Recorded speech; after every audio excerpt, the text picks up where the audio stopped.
ഇപ്പോൾ ജ്യോതിഷം പറയുമ്പോൾ ഇതൊരു വഴികാട്ടിയാണ്. ആരെയും ഭയപ്പെടുത്താനുള്ളൊരു ശാസ്ത്രമല്ല. ഇതിലാരും ഭയപ്പെടേണ്ട ആവശ്യമില്ല. ജ്യോതിഷം ഭയപ്പെടുത്താനുള്ളതല്ല. ജ്യോതിഷം വഴികാട്ടിയാണ്. കാര്യങ്ങൾ മുന്നിൽ പറഞ്ഞു കൊടുക്കാനുള്ളതാണ്. പിന്നെ അതിന് പരിഹാരം ഉണ്ടെങ്കിൽ, അവർക്ക് ഇഷ്ടമുണ്ടെങ്കിൽ അവർ ചെയ്യുക. അല്ലാതെ അവരെ നിർബന്ധിക്കാൻ പാടില്ല, അവരെ ഭയപ്പെടുത്താൻ പാടില്ല, അവരെ നിർബന്ധിക്കാൻ പാടില്ല. ഇപ്പോൾ കന്നിരാശിക്കാർ വളരെയധികം ശ്രദ്ധിക്കണം. അവർ ഏറ്റവും കൂടുതൽ ശ്രദ്ധിക്കേണ്ടത് ശത്രുതയാണ്. ശത്രുഭാവം ഉണ്ടാവാതെ നോക്കണം. അതാണ് അവരുടെ കേസ്, വഴക്ക്, ശത്രുത, അടി, പിടി, ബഹളങ്ങളിലൊന്നും ചെന്ന് ചാടാതിരിക്കണം. കുടുംബത്തിനകത്ത് കലഹം, സഹോദരങ്ങൾ തമ്മിൽ ബഹളം, അച്ഛനും അമ്മയും തമ്മിൽ വഴക്ക്, മക്കൾ തമ്മിൽ വഴക്ക്, ഇതൊക്കെ ഒന്ന് സൂക്ഷിക്കണം. ഇങ്ങനെ പല പല ആംഗിളുകൾ പറഞ്ഞിട്ടുണ്ട്. അല്ലാതെ ഒരു ആംഗിൾ കണ്ടുകൊണ്ട് എനിക്ക് സമയം മോശം, എൻ്റെ സമയം അധോഗതിയാണ്, ഇങ്ങനെ ചിന്തിച്ച് നിങ്ങളുടെ മനോധൈര്യം ചോർത്തരുത്. അതാദ്യം നിങ്ങൾ മനസ്സിലാക്കണം. നിങ്ങളത് മനസ്സിലാക്കി മുന്നോട്ട് പോകണം. അല്ലാതെ എന്തെങ്കിലും കേട്ടു എന്ന് പറഞ്ഞ് കാള പറ്റുന്ന കേൾക്കുമ്പോൾ കയറെടുക്കരുത്. അത് വ്യക്തമായിട്ട് മനസ്സിലാക്കണം.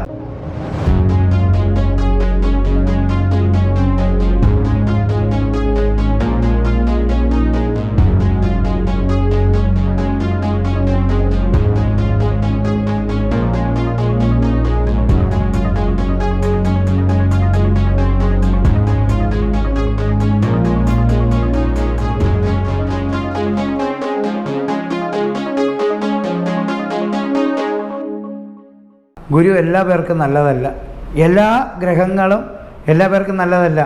ഗുരു നല്ലതായിട്ടുള്ള നക്ഷത്രമുണ്ട്, ഗുരു മോശമായിട്ടുള്ള നക്ഷത്രമുണ്ട്. ഗുരുദശാകാലം അങ്ങനെ വ്യത്യസ്തമാണ്. ശനി നല്ലതായിട്ടുള്ള നക്ഷത്രമുണ്ട്, ശനി മോശമായിട്ടുള്ള നക്ഷത്രമുണ്ട്. വ്യാഴം നല്ലതായിട്ടുള്ള നക്ഷത്രങ്ങളുണ്ട്, വ്യാഴം മോശമായിട്ടുള്ള. അപ്പോൾ എല്ലാ ഗ്രഹങ്ങളുടെയും മാറ്റങ്ങൾ വളരെ വ്യക്തമായിട്ട് തന്നെ മനസ്സിലാക്കണം. ഗുരുവിൻ്റെ സ്വന്തം ക്ഷേത്രമായ മീനരാശിയിൽ നിന്ന് ഗുരു മേടൻ രാശിയിലേക്ക് മാറി. അതാണ് വേഴമാറ്റം. ഇപ്പോൾ ഗുരു മേടൻ രാശിയിലാണ് നിൽക്കുന്നത്. ഇപ്പോൾ ഗുരുവിനെ കുറിച്ച് പറയുമ്പോൾ വലിയ ഗ്രഹം ബൃഹസ്പതി.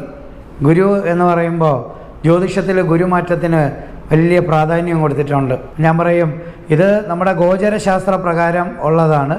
ദശാകാലവും അപഹാരങ്ങളും വേറെയാണ്. അപ്പോൾ വേഴമാറ്റം എന്ന് പറയുന്നത് ഗുരുവിൻ്റെ സ്വന്തം ക്ഷേത്രമാണ് മീനം. മീനരാശിക്ക് അധിപൻ ഗുരുവാണ്. ധനുവിനും മീനത്തിനും അധിപൻ ഗുരുവാണ്. അപ്പോൾ സ്വന്തം ക്ഷേത്രത്തിൽ നിന്നിരുന്ന ഗുരു കുജൻ്റെ ക്ഷേത്രത്തിലേക്ക് മാറി. കുജൻ്റെ ക്ഷേത്രത്തിലേക്ക് മാറിയിരിക്കുകയാണ്. അത് മേടൻ രാശിയിലേക്ക് മാറി. മേടൻ രാശിക്ക് അധിപൻ കുജനാണ്. അപ്പോൾ കുജനാണ് മേടൻ രാശിക്ക് അധിപൻ. അപ്പോൾ കുജൻ മേടൻ രാശിയിലുള്ളവർ ഒന്നാം രാശിയേറ്റ് വരും. അപ്പോൾ ഇതിനകത്ത് നമുക്ക് പ്രയാസം വരുന്ന പ്രയാസം വരുന്ന നക്ഷത്രങ്ങൾ അത് 3 രാശി മാത്രമാണ് വളരെയധികം ശ്രദ്ധിക്കേണ്ടത്. ബാക്കിയുള്ള രാശിക്കൊന്നും വരുന്ന നക്ഷത്രങ്ങൾക്ക് വലിയ പ്രോബ്ലങ്ങളൊന്നുമില്ല. അവരുടേത് ഗ്രഹനിലയും ശനിയുടെ സ്ഥിതിയും എല്ലാം നോക്കിയിട്ടാണ് തീരുമാനിക്കുന്നത്. ശുക്രൻ്റെ അവസ്ഥ ബാക്കിയുള്ളതല്ല. പക്ഷേ ഈ 3 രാശിയിൽ വരുന്നവർ വളരെ ശ്രദ്ധിക്കണം. അതിൽ കന്നിരാശിയിൽ വരുന്നവർ ശ്രദ്ധിക്കണം.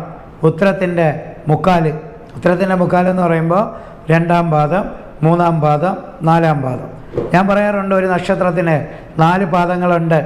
ആ 4 പാദങ്ങൾ 6 മണിക്കൂർ ഇടവിടുമ്പോൾ 4 പാദം 12 ലഗ്നം. ഓരോ 2 മണിക്കൂർ ഇടവിട്ട് ലഗ്നം മാറും. അതുപോലെയാണ്.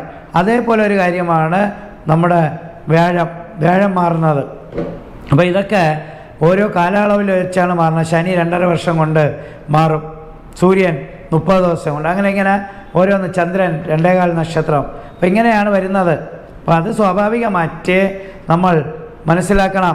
അപ്പോൾ അതിൻ്റെ ഭാഗമായിട്ട് കാണുമ്പോൾ നമ്മൾ മെയിനായിട്ട് സൂക്ഷിക്കേണ്ടത് കന്നിരാശിയിൽ വരുന്ന ഉത്തര നക്ഷത്രത്തിൻ്റെ 2, 3, 4 ഭാവങ്ങൾ 2, 3, 4 ഭാവങ്ങൾ സൂക്ഷിക്കണം. അവർ വളരെയധികം ശ്രദ്ധിക്കണം. അവർക്ക് ശത്രുക്കൾ ഇഷ്ടം പോലെ ഉണ്ടാവും. എവിടെ ചെന്ന് തൊട്ടാലും ശത്രുതയായിരിക്കും. നല്ലത് ചെയ്യാൻ പോയാലും മോശം വരും. ഇപ്പോൾ ജ്യോതിഷം പറയുമ്പോൾ ഇതൊരു വഴികാട്ടിയാണ്. ആരെയും ഭയപ്പെടുത്താനുള്ളൊരു ശാസ്ത്രമല്ല. ഇതിലാരും ഭയപ്പെടേണ്ട ആവശ്യമില്ല. ജ്യോതിഷം ഭയപ്പെടുത്താനുള്ളതല്ല. ജ്യോതിഷം വഴികാട്ടിയാണ്. കാര്യങ്ങൾ മുന്നിൽ പറഞ്ഞു കൊടുക്കാനുള്ളതാണ്. പിന്നെ അതിന് പരിഹാരം ഉണ്ടെങ്കിൽ, അവർക്ക് ഇഷ്ടമുണ്ടെങ്കിൽ അവർ ചെയ്യുക. അല്ലാതെ അവരെ നിർബന്ധിക്കാൻ പാടില്ല, അവരെ ഭയപ്പെടുത്താൻ പാടില്ല, അവരെ നിർബന്ധിക്കാൻ പാടില്ല. അതാണ് അതിനകത്ത് വരുന്നത്. ഭയപ്പെടുത്താനുള്ളൊരു ശാസ്ത്രമാക്കി മാറ്റിയിരിക്കുകയാണ് ഇന്ന് ജ്യോതിഷത്തെ. അതൊരിക്കലും പാടില്ല. കലിയുഗ ജ്യോതിഷം അതിന് എതിരാണ്. അപ്പോൾ അതുപോലെ പിന്നെ കന്നിയിൽ വരുന്ന അത്തനക്ഷത്രം. അത്തനക്ഷത്രത്തിൻ്റെ 4 പാദവും ശ്രദ്ധിക്കണം. 1-ാം പാദം, 2-ാം പാദം, 3-ാം പാദം, 4-ാം പാദം. അപ്പോൾ അത്തനക്ഷത്രം സൂക്ഷിക്കണം. പൊതുവേ നിങ്ങൾ മറ്റുള്ളവരടുത്ത് എന്തെങ്കിലും പറഞ്ഞിട്ട് കുരിശ് ചുമക്കുന്നവരാണ്. കാര്യങ്ങൾ മനസ്സിൽ വെച്ച് പ്രവർത്തിക്കുന്നവരാണ്. ചന്ദ്രനാണ് നിങ്ങളുടെ ഇതായിട്ട് വരുന്നത്, ദശാനാഥൻ. സ്വാഭാവികമായിട്ട് നിങ്ങൾ വളരെ ശ്രദ്ധിക്കണം. അല്പലാഭത്തിന് വേണ്ടി നിങ്ങൾ ചില കാര്യങ്ങൾ ചെയ്ത് ശത്രുത ഉണ്ടാക്കും. കേസ് വഴക്കുകളിലൊക്കെ ചെന്ന് പെടാനുള്ള ചാൻസസ് ഉണ്ട്. വളരെ ശ്രദ്ധിക്കണം. ശത്രുഭാവം കൂടും. അതൊന്ന് ശ്രദ്ധിക്കണം. ആവശ്യമില്ലാത്ത കാര്യങ്ങളിൽ ചെന്ന് പെടരുത്. പിന്നെ ചിത്തിരയുടെ 1-2 പാദം വളരെ ശ്രദ്ധിക്കണം. ഈ 1-2 പാദക്കാർ വളരെ ശ്രദ്ധിച്ച് തന്നെ മുന്നോട്ട് പോകണം. അപ്പോൾ കന്നിരാശി മൊത്തത്തിലായി. കന്നിരാശിയിൽ ഉത്തരത്തിൻ്റെ 3/4, അത്തത്തിൻ്റെ മൊത്തം, അത് കഴിഞ്ഞാൽ ചിത്തിരയുടെ 1-2. അപ്പോൾ കന്നിരാശിക്കാർ വളരെയധികം ശ്രദ്ധിക്കണം. അവർ ഏറ്റവും കൂടുതൽ ശ്രദ്ധിക്കേണ്ടത് ശത്രുതയാണ്. ശത്രുഭാവം ഉണ്ടാവാതെ നോക്കണം.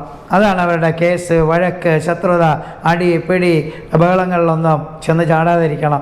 കുടുംബത്തിനകത്ത് കലഹം, സഹോദരങ്ങൾ തമ്മിൽ ബഹളം, അച്ഛനും അമ്മയും തമ്മിൽ വഴക്ക്, മക്കൾ തമ്മിൽ വഴക്ക്, ഇതൊക്കെ ഒന്ന് സൂക്ഷിക്കണം. അത് കഴിഞ്ഞാൽ പിന്നെ നിങ്ങൾ നോക്കേണ്ടത് കന്നി, വൃശ്ചികം. തുലാം നോക്കണ്ട. തുലാം വലിയ കുഴപ്പമില്ല, നല്ലതാണ്. അപ്പോൾ നല്ലതൊന്നും ഞാൻ പറയുന്നില്ല, അതെല്ലാവർക്കും നല്ലത് തന്നെയാണ്. ഞാൻ പറയുന്ന ഈ നക്ഷത്രക്കാർ മാത്രം വളരെയധികം ശ്രദ്ധിച്ചു പോയാൽ മതി. എപ്പോഴും നമ്മൾ പ്രയാസം വരുമ്പോൾ അതാണ് പറഞ്ഞു കൊടുക്കേണ്ടത്. അല്ല, നല്ലത് വരുമ്പോൾ സ്വാഭാവികമായിട്ട് അത് നല്ലത് തന്നെ വരും. പിന്നെ നമ്മൾ വിശാഖത്തിൻ്റെ 4-ാം പാദം, വിശാഖത്തിൻ്റെ 4-ാം പാദക്കാർ വളരെ ശ്രദ്ധിക്കണം. വൃശ്ചിക രാശിയിൽ വരുന്ന നക്ഷത്രങ്ങൾ. പിന്നെ അനിഴത്തിൻ്റെ 1, 2, 3, 4. പഴയ അനിഴത്തിന് കണ്ടാശനിയാണ്. വിശാഖത്തിന് കണ്ടാശനിയാണ് 4-ാം പാദത്തിന്. മൊത്തം വിശാഖത്തിനല്ല, 4-ാം പാദത്തിന്. അത് കഴിഞ്ഞാൽ കേട്ടയുടെ 1, 2, 3, 4 പാദങ്ങളും ശ്രദ്ധിക്കണം. അവർക്കിപ്പോൾ 4-ാം പാദത്തിൽ കണ്ടാശനിയാണ്. ഗുരുമാറ്റം അവർക്ക് പ്രയാസമാണ്. അവർ വളരെ ശ്രദ്ധിക്കണം. കൂനിന്മേൽ കുരുവാണ്. അവരുടെ അപകടങ്ങളൊന്നും നടക്കാതിരിക്കാൻ അവർ ശ്രദ്ധിക്കണം. അവർക്ക് രോഗങ്ങൾ വരും, അസുഖങ്ങളാൽ ബുദ്ധിമുട്ട് വരും, നിലനിൽപ്പിൽ പ്രയാസങ്ങളോ ബുദ്ധിമുട്ടോ ഒക്കെ വരാം. രോഗപീഡിതരായിരിക്കും. അവരുടെ ആയുസ്സിൻ്റെ കാര്യത്തിലും അവർ ചികിത്സിച്ച് മാറ്റണം. അപകടങ്ങൾ നടക്കരുത്. വളരെയധികം ശ്രദ്ധിക്കണം. വാഹനങ്ങൾ ഓട്ടിക്കുന്നവർ വളരെയധികം ശ്രദ്ധിക്കേണ്ട ഒരു സമയമാണ്. അത് വളരെ ശ്രദ്ധിച്ച് തന്നെ അവർ മുന്നോട്ട് പോകണം. ഒരിക്കലും അവരുടെ ശ്രദ്ധ മാറരുത്.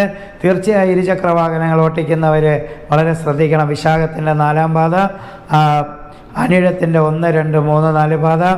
അത് കഴിഞ്ഞാൽ കേട്ടയുടെ 1, 2, 3, 4 പാദങ്ങൾ. ഇവർ വളരെയധികം ശ്രദ്ധിക്കണം. ഇവരുടെ അസുഖങ്ങൾ ഇവരെ ചിലപ്പോൾ ബുദ്ധിമുട്ടിച്ചെന്നിരിക്കും. അത് ഇവർ വളരെ ശ്രദ്ധിക്കണം. ചെറിയ അസുഖങ്ങൾ വന്നാലും ഇവരൊരു കെയർ കൊടുക്കേണ്ടത് അത്യാവശ്യമാണ്. പിന്നെ നമ്മൾ ശ്രദ്ധിക്കേണ്ടത് പൂരിരുട്ടാതിയുടെ അവസാന 4-ാം പാദവും പിന്നെ മീനരാശിയിലുള്ള നക്ഷത്രങ്ങളാണ്.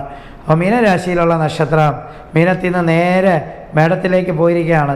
ഗുരു അവിടെ നിന്നപ്പോൾ ബലം ഉണ്ടായിരുന്നു. അപ്പോൾ ചിലവ് വർദ്ധിക്കും. അത് നമ്മൾ പൂരിരുട്ടാതിയുടെ 4-ാം പാദക്കാർ വളരെ ശ്രദ്ധിക്കണം. അത് കഴിഞ്ഞാൽ ഉത്തരട്ടാതിയുടെ 1, 2, 3, 4 പാദക്കാർ, രേവതിയുടെ 1, 2, 3, 4 പാദക്കാർ. ഇവർക്ക് ചിലവ് വർദ്ധിക്കും. എങ്ങനെ പോയാലും വല്ലവർക്കും വേണ്ടി ചിലവാക്കേണ്ടി വരും. ധനം കിട്ടുന്നത് ചോർന്നു പോവും, കയ്യിൽ നിൽക്കത്തില്ല. ആശുപത്രിക്ക് വേണ്ടി, ഇവരുടെ കാര്യത്തിനല്ല, മറ്റുള്ളവർക്ക് വേണ്ടി ചിലവാക്കേണ്ടി വരും. മക്കൾക്ക് വേണ്ടോ, ഭാര്യയ്ക്ക് വേണ്ടിയോ, സഹോദരങ്ങൾക്ക് വേണ്ടിയോ, അമ്മയ്ക്ക് വേണ്ടിയോ, അച്ഛന് വേണ്ടിയോ, ഇങ്ങനെ 4 സ്ഥലത്തുനിന്ന് ചിലവ് കയറി വരും. ചിലരിവരെ പറ്റിച്ചുകൊണ്ട് പോകും. ചിലരിവരെ കാര്യങ്ങൾ പറഞ്ഞ് കുഴിയിൽ കൊണ്ട് ചാടിപ്പിക്കും. ഓരോരുത്തർ കള്ളന്മാർ കൂട്ടുകൂടും. എന്നിട്ട് ഇവരെ പറ്റിക്കും. ഇവരെ ഒന്ന് കാശടിക്കാൻ ശ്രമിക്കും. പിന്നെ അമിതമായിട്ടുള്ള ചിലവ് വരും. പ്രതീക്ഷിച്ചതിനേക്കാൾ കൂടുതൽ ചിലവ് വരും. അപ്പം എൻ്റെ അഭിപ്രായത്തിൽ ഈ 3 രാശിക്കാരാണ് ശ്രദ്ധിക്കേണ്ടത്. കന്നി, വൃശ്ചികം, മീനം. ഈ 3 രാശി ഒഴിച്ച് ബാക്കി എല്ലാ പേർക്കും നല്ലതായിട്ട് തന്നെയാണ് വേഴമാറ്റം കാണുന്നത്. വേറെ നിങ്ങളാരും വിഷമപ്പെടേണ്ട ആവശ്യമില്ല. ഇത് ഇത്രയും 3 രാശിയിൽ വരുന്നവർ വളരെയധികം ശ്രദ്ധിക്കണം. അതായത് ഗുരുവിൻ്റെ 6-ാം ഭാവം, 8-ാം ഭാവം, അത് കഴിഞ്ഞാൽ പിന്നെ 12-ാം ഭാവം. 6, 8, 12-ാം ഭാവം, അതായത് മേടരാശിയിൽ നിന്ന് 6-ാം ഭാവം ഗുരുവിൻ്റെ 6-ാം ഭാവം, മേടരാശിയിൽ ഗുരു നിൽക്കുമ്പോൾ അതിൻ്റെ 6-ാം ഭാവം നമ്മൾ ശ്രദ്ധിക്കണം. അത് കഴിഞ്ഞാൽ പിന്നെ നമ്മൾ ശ്രദ്ധിക്കേണ്ടത് 8-ാം ഭാവം, അത് കഴിഞ്ഞാൽ പിന്നെ നമ്മൾ ശ്രദ്ധിക്കേണ്ടത് 12-ാം ഭാവം. ഇത്രയും കാര്യങ്ങളാണ് നമ്മൾ വളരെയധികം ശ്രദ്ധിക്കേണ്ടത്. ഇതാണ് നിങ്ങൾ ഗുരുമാറ്റത്തെക്കുറിച്ച് എനിക്ക് പറയാനുള്ളത്. അപ്പോൾ ഗുരുമാറ്റം എന്ന് പറയുമ്പോൾ നല്ലതുമുണ്ട് മോശമുണ്ട്. അപ്പോൾ അത് നിങ്ങൾ ശ്രദ്ധിക്കണം. പുണർന്ന നാളുകാർക്കൊക്കെ പിന്നെ ഗുരുവിൽ ജനിച്ചവർക്ക് പൊതുവെ നല്ലതായിരിക്കും. ഗുരുവിൻ്റെ ദശാകാലം, ദശാനാഥൻ ഗുരുവായിട്ട് വരുന്നവർക്ക് നല്ലതാണ്. പുണർന്ന നക്ഷത്രത്തിന് നല്ലതാണ്, വിശാഖ നക്ഷത്രത്തിന് നല്ലതാണ്, പൂരുരുട്ടാതി നക്ഷത്രത്തിന് നല്ലതാണ്. പക്ഷേ വിശാഖത്തിൻ്റെ 4-ാം പാദവും പൂരുരുട്ടാതിയുടെ 4-ാം പാദവും വളരെ ശ്രദ്ധിക്കണം. ഗുരുവിലാണ് ജനിച്ചെങ്കിലും ഇങ്ങനെ പല പല ആംഗിളുകൾ പറഞ്ഞിട്ടുണ്ട്. അല്ലാതെ ഒരു ആംഗിൾ കണ്ടുകൊണ്ട് എനിക്ക് സമയം മോശം, എൻ്റെ സമയം അധോഗതിയാണ്, ഇങ്ങനെ ചിന്തിച്ച് നിങ്ങളുടെ മനോധൈര്യം ചോർത്തരുത്. അതാദ്യം നിങ്ങൾ മനസ്സിലാക്കണം. നിങ്ങളത് മനസ്സിലാക്കി മുന്നോട്ട് പോകണം. അല്ലാതെ എന്തെങ്കിലും കേട്ടു എന്ന് പറഞ്ഞ് കാള പറ്റെന്ന് കേൾക്കുമ്പോൾ കയറെടുക്കരുത്. അത് വ്യക്തമായിട്ട് മനസ്സിലാക്കണം. അല്ലാതല്ല, അത് നിങ്ങൾ വ്യക്തമായിട്ട് മനസ്സിലാക്കി ഇതിനെക്കുറിച്ച് വിഷമിക്കേണ്ട ആവശ്യമൊന്നുമില്ല. ഈ പറഞ്ഞ നാളുകാരും വിഷമിക്കേണ്ട ആവശ്യമൊന്നുമില്ല. ഇവർ കഷ്ടനഷ്ടത്തിൻ്റെ വ്യാപ്തി കുറയ്ക്കാൻ ഇവർ ദാനധർമ്മ കർമ്മങ്ങൾ ചെയ്യണം.